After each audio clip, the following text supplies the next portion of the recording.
What's up, design family, and welcome to another episode of FittDesign TV. So glad to have you back on the channel.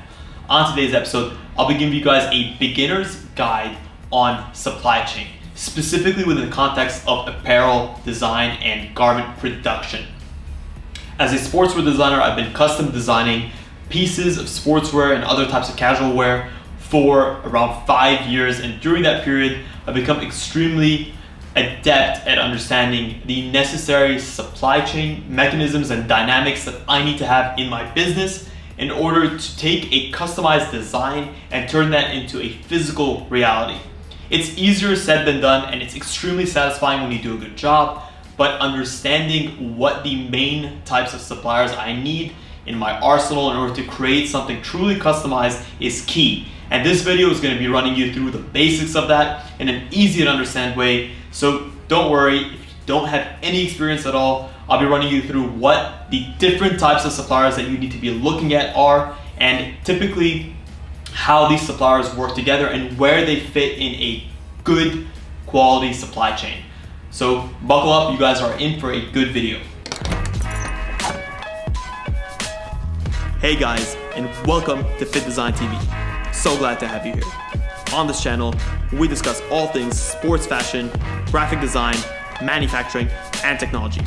We'll discuss key topics, answer pressing questions, and provide actionable steps on starting your own product line.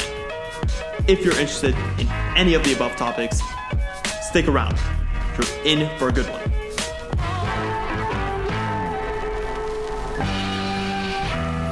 So let's get right into it. Supply chain, what is it? It sounds like a very fancy and complicated term, but really what it is it's a group of businesses, people, or activities that you as a business need in order to supply your customer with a service or product. We're going to be focusing on product here, which are garments. In our case, it's typically sportswear garments, so we have to look at what are the people that I need on my team in order to bring the finished physical product to my customers.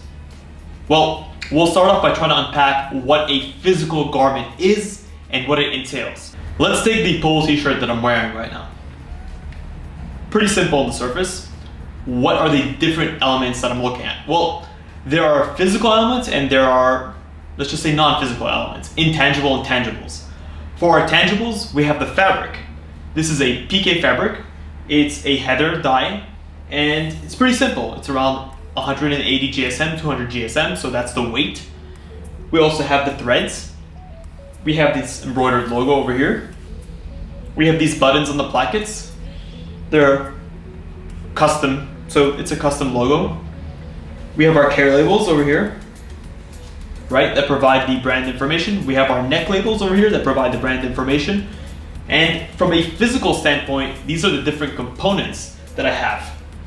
Well, what are some of the intangibles in terms of getting this finished product that the retailer needed to get from the idea inside their heads into my hands? There's a couple things. So we have the tangibles and we also have some of the intangibles. The intangibles are things like design, logistics.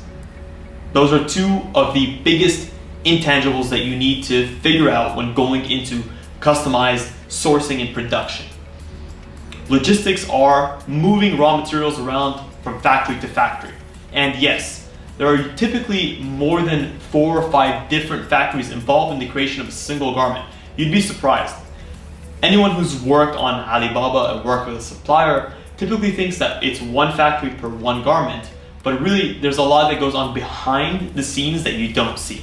This is what this video is about. This is how I broke free of creating very, let's just say, average or run-of-the-mill customized products, and I really took the full supply chains into my hands so that I'm able to control every single element of my finished product.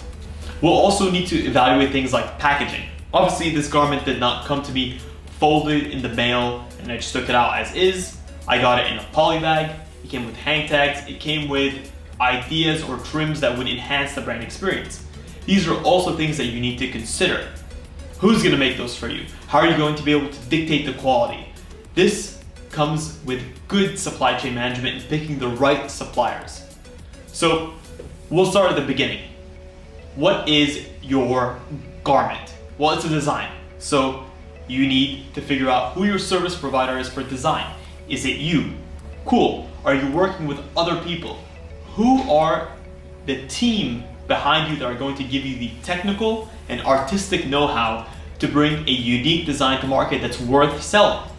If you're a designer, you may need to outsource the technical detailing and specifications to someone that is good at pattern making, who understands fashion, who understands how to sew things together so that they can understand the garment not only from an aesthetic perspective, but also from a fit and tailoring perspective. So you have your design as one of the main elements of your supply chain. That's typically at the beginning. Now that we have our design, right, and our design entails the visual design, the technical design, and ultimately the final tech pack, then we'll look at the actual physical garment. This is where it gets exciting, but this is really where things start to, let's just say, they start to become a lot more complex, especially when you're trying to create something truly customized. We have to look at our fabric. Well, who's selling you that fabric? If you want to create something customized, you'll need to be able to source that fabric directly from a mill. You won't be going to a Alibaba or a cut and sew supplier to get that fabric. You'll be directly working with a mill that is going to either knit, weave, create these textiles from scratch for you as per your requirements. That's how you can dictate things like, I want Pima cotton with this much of a percentage of cotton, this much percentage of spandex. I want to apply a water repellent surface finish. I want to apply a peached surface finish. You're able to control the weight, the thickness. A lot of people go into the industry thinking that they can just name any composition off the top of their heads and it will be instantly available for them at their supplier. That's not the case. Typically, these types of fabrics need to be custom sourced, and that comes with understanding that your supply chain should have a good fabric mill. You can even go a level deeper in this case and understand that, cool, my fabric mill are creating the textiles. Well, where are they getting their fibers from, right? We have fibers that are used in either knitted or woven format to create our textiles by our mills. But there's also a second degree of separation, which is these mills need to be able to obtain the raw fibers. If you've ever worked with recycled fibers or things like Crayola or Lycra, which are brand name fibers, you'll know that some of the top mills actually go and get their fibers from these providers. So that's, let's just say that's an even deeper level of supply chain. Let's just say you want to create a Lycra product and you're completely controlling and customizing your fabric.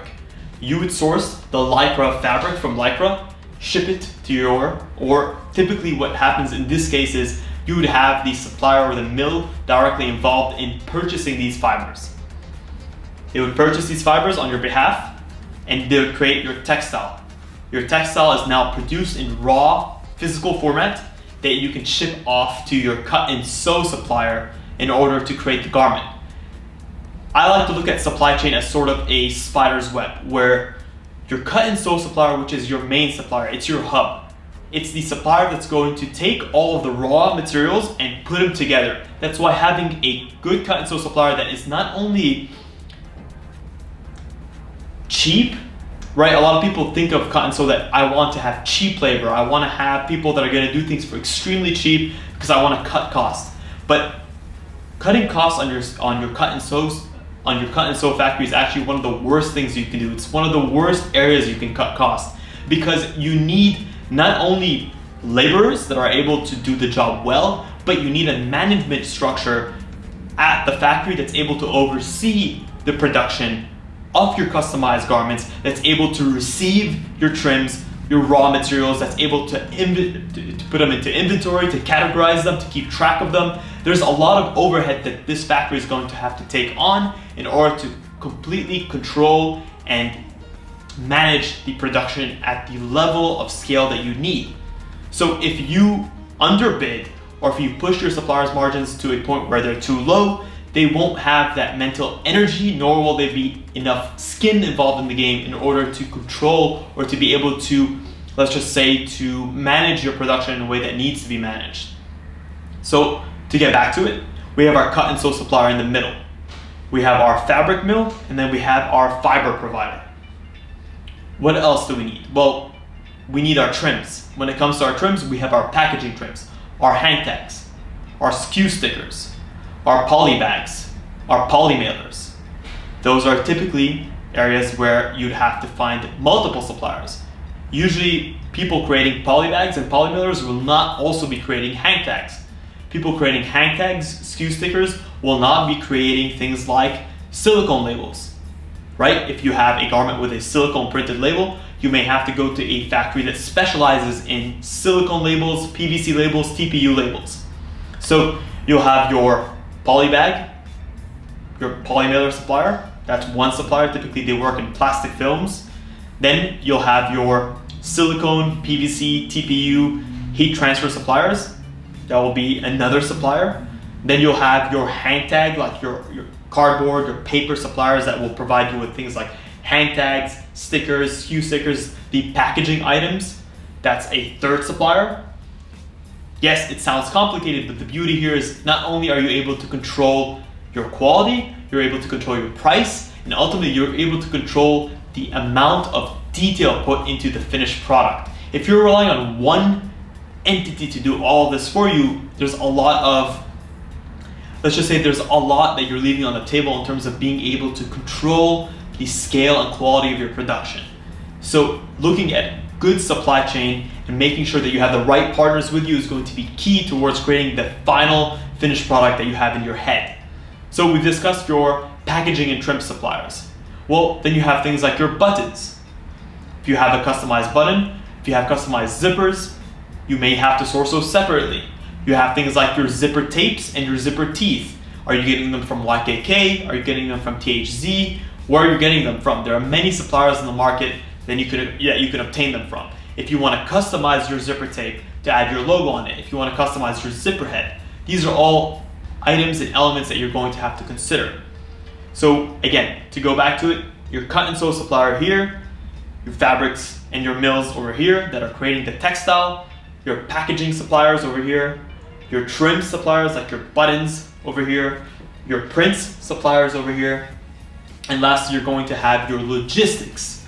So when your garment is finished, what do you need? Well, you need to ship it out. You may need a third-party audit, right? You need a quality controller to come in, double check the garments, make sure everything is done to spec according to your tech pack, making sure that your numbers are correct, making sure that the finishing is as you've described, making sure that when you receive this finished product, it's going to be as expected. So that may be a service provider that is necessary in your supply chain, especially on larger and larger scales, like on a Walmart scale or on a Target scale, right? If you're starting off as a smaller business, you may not be able to afford that, so you may have to rely directly with the cut and sew supplier to create that.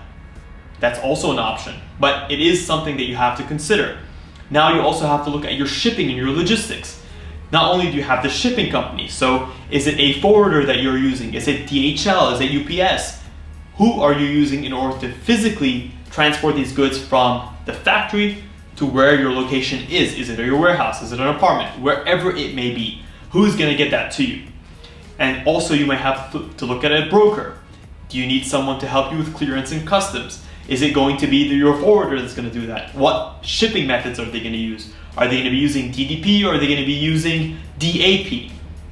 So these are all things that you may have to look at. Having a good forwarder that has great rates, great customer service, not necessarily the cheapest, but not necessarily the most expensive, maybe someone that you need in your arsenal, someone who's able to navigate around geographical changes. For instance, when the US hiked up their tariffs against Chinese imports, some forwarders were able to maneuver around that by shipping into Canada and then shipping directly into the US. Not saying that's something that you should do, but having service providers that are able to be on their feet and able to manage these types of circumstances is going to be key, because with customized production, there's a lot of moving parts. And really that's why it's such a complex process and it's such a complex entity to truly understand how supply chain works. There are companies with thousands of employees that work in supply chain, and typically that's one of the toughest things to manage as a startup business. But approach it with a business person mentality. Love the process of bringing services and humans together in order to create a finished product, and take pride in the fact that you created something that's truly special and truly unique. You put your blood, your sweat, and your tears into it. I think that's really where businesses grow, is that they overcome challenges that are undoubtedly going to rise. And as a startup business, we've faced every single challenge that there is, both financially and logistically. And hopefully we can be happy and proud with the finished product that we have. So I don't want to get too much into it, but to recap, in order to create a good quality customized product that fits your standards, you need to look at both your tangible and your intangible components. Whether it's your design in your intangible, your design, your logistics, and your tangibles, it's your textile, your trims, your packaging, your buttons, your accessories. Find the right suppliers, and ultimately find a good cut and sew supplier hub that is going to receive all of these physical trims and be able to compose them together for you as per your tech pack, and is going to be able to offer you the right customer service to follow through on creating this finished product. And ultimately, you want to make sure that once you have your finished garment, how are you going to fulfill it? Will you be using a third-party provider? So are you going to be using a shipping company or a warehousing company, or are you going to be doing it yourself? Are you going to be hiring someone, aka doing it in-house, or will you be using a professional service provider? These are all options that you may have to look at different scales in your business. And I wanted to mention them because they are significant challenges that you overcome at each stage in your business. Hopefully I haven't confused you guys too much, and if you guys enjoyed this type of video and you want to see more supply chain related videos, please feel free to leave it in the comments below. I'm extremely passionate about creating amazing customized apparel, and I've put a lot of passion into learning the industry and really learning what the moving parts are. I highly recommend, even if you don't become a supply chain expert, at least trying to understand how to navigate that link or that field of people, getting good with people skills, because at the end of the day, business is people, and the emotions and the way that you interact with these people, it may really make sense.